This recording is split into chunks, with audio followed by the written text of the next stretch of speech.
Chicago O'Hare has long been a battleground between American and United Airlines, with both carriers maintaining large hubs at the world's busiest airport. Recently, however, the competition has escalated to kind of a ridiculous point with recent developments involving lawsuits, gate disputes, and even FAA intervention. This ongoing battle between Chicago's two largest airlines is the subject of today's video as we fly American's A321 back from DFW to O'Hare. This honestly was the perfect flight to discuss this topic alongside, and that'll all make sense once we land in Chicago. With that said, I hope you enjoyed the video, and let's go fly.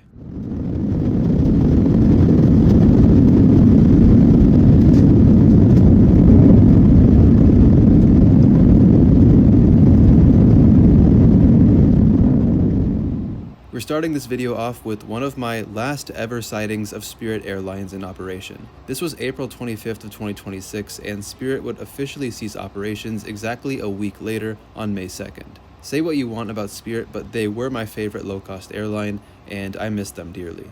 Now, I was supposed to fly back to Chicago on the 7:30 p.m. flight, but given I was at the airport so early, I decided to list for the 6:40 flight because there were 70 open seats. And soon enough, I cleared the standby list and made my way to the gate. We're departing from Terminal D this evening, DFW's primary international terminal, offering a great chance to appreciate some of the airport's newest airlines. EVA Air launched new service from Taipei last year on April 22nd, 2025, and just 2 days later, Cathay Pacific launched a new service from Hong Kong. I was really excited to see this route launch as American suspended and later cut its own DFW Hong Kong service during the pandemic, which is a route I flew back in 2019. And lastly, Fiji Airways began service from Nandi in December of 2024, although just 1 week after filming this, the airline announced it would be cutting the Dallas route on September 7th, citing low demand. But overall, it is super impressive seeing just how much DFW has grown internationally, and that's largely thanks to its status as a major one-world hub through American Airlines. We already mentioned Cathay and Fiji as recent one-world partners that began serving Dallas, but the newest one to the lineup is Royal Jordanian, which began service from Amman on May 10th.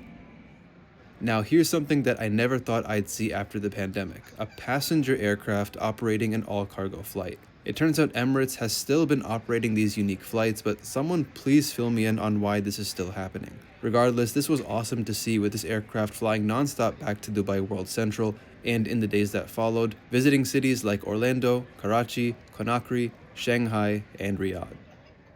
Our aircraft this evening is a former US Airways A321 that arrived earlier from Puerto Vallarta, Mexico.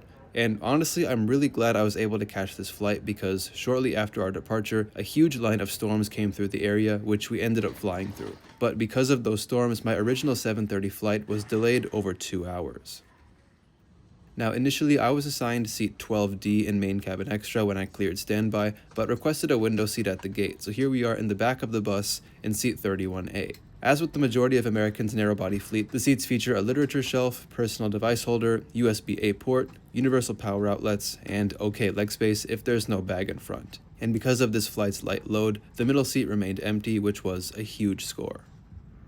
DFW is American's largest hub, and as of 2025, the airline controlled around 82% of the airport's market share. The same cannot be said about our destination, Chicago O'Hare, where American controls just under 30%, while United dominates with around 46% market share. Both airlines have competed fiercely in Chicago for decades, but only recently has the competition escalated to this extent. O'Hare awards gates to airlines partly based on activity, so the more flights that an airline operates from the airport generally strengthens its case to secure more gates. Until recently, American kind of scaled back on its daily departures from O'Hare, while United simultaneously scaled up.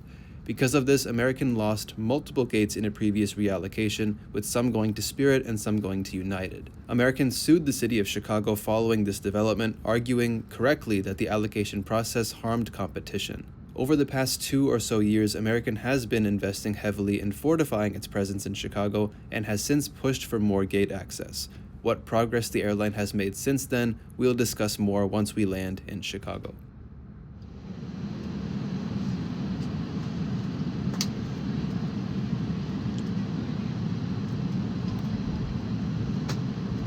Welcome to your American Airlines flight, on its way to one of our many destinations across the globe.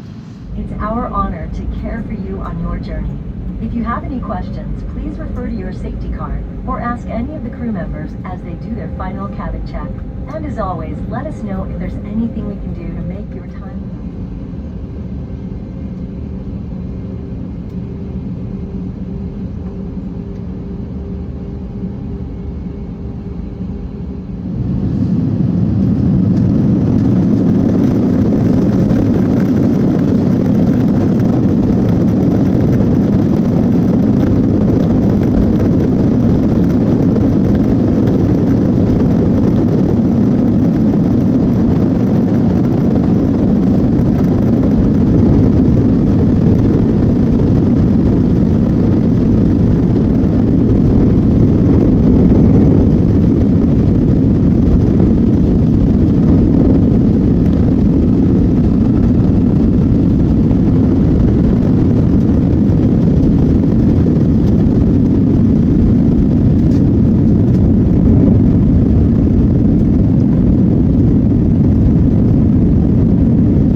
Because of thunderstorms, our flight path was a little interesting this evening. These deviations added to our flight time, which is funny because even though I didn't have access to a map on board, I could definitely feel that the flight was longer. But it really makes you appreciate the airline dispatchers who carefully plan out these flight routes to ensure the safest and most efficient routing.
Please remain seated with your...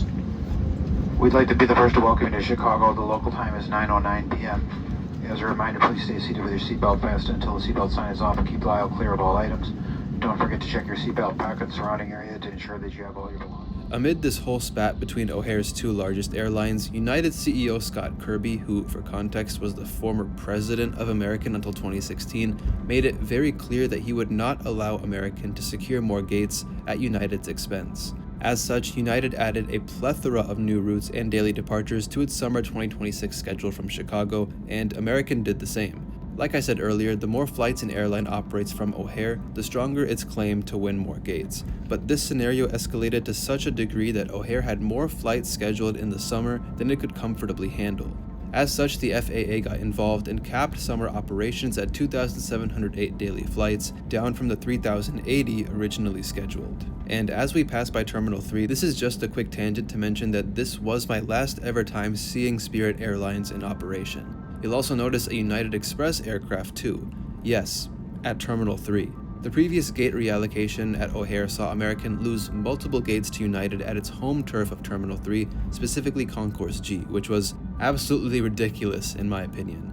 Thankfully, from October 1st, O'Hare will be reallocating gates once again, and from that date, American will have 66 gates across all of Terminal 3, up from 59. United, on the other hand, will lose 4 gates and have 91 gates across Terminals 1, 2, and Terminal 3 Concourse G.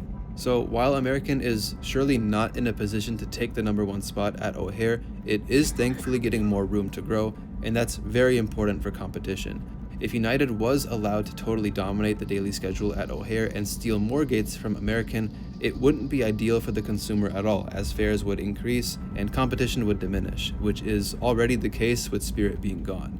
All in all, I am happy that American is getting more room to grow in Chicago and that its presence in this market is gradually rebounding. Now, I'm not sure if this has anything to do with American losing some gates at Terminal 3 recently, but we're arriving at Terminal 5 tonight. Yes, a domestic American Airlines flight is arriving at O'Hare Terminal 5. Normally, the only American and United flights you see at Terminal 5 are international arrivals, but it seems that recently a handful of American Airlines domestic arrivals have begun using Terminal 5, which is absolutely bizarre. In any case, given we've been discussing the ongoing turf war between American and United, this was the perfect video to feature this unique operation. If anyone has any details on why some American domestic flights have been parking at Terminal 5, please let me know.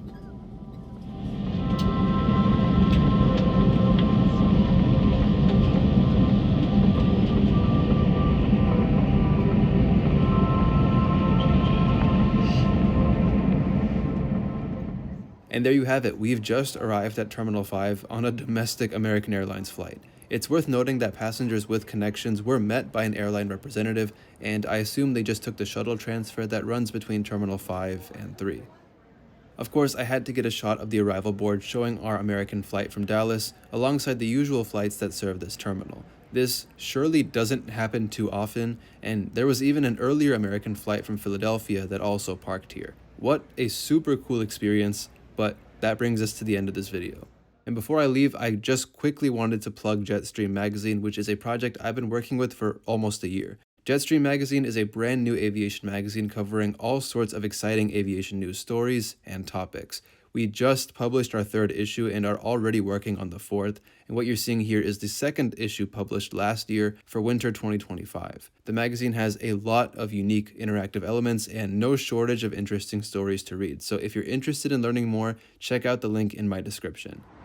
And with that said, thank you all so much for watching, and I hope you enjoyed today's video. Until next time, take care everyone, and I'll see you all again very soon.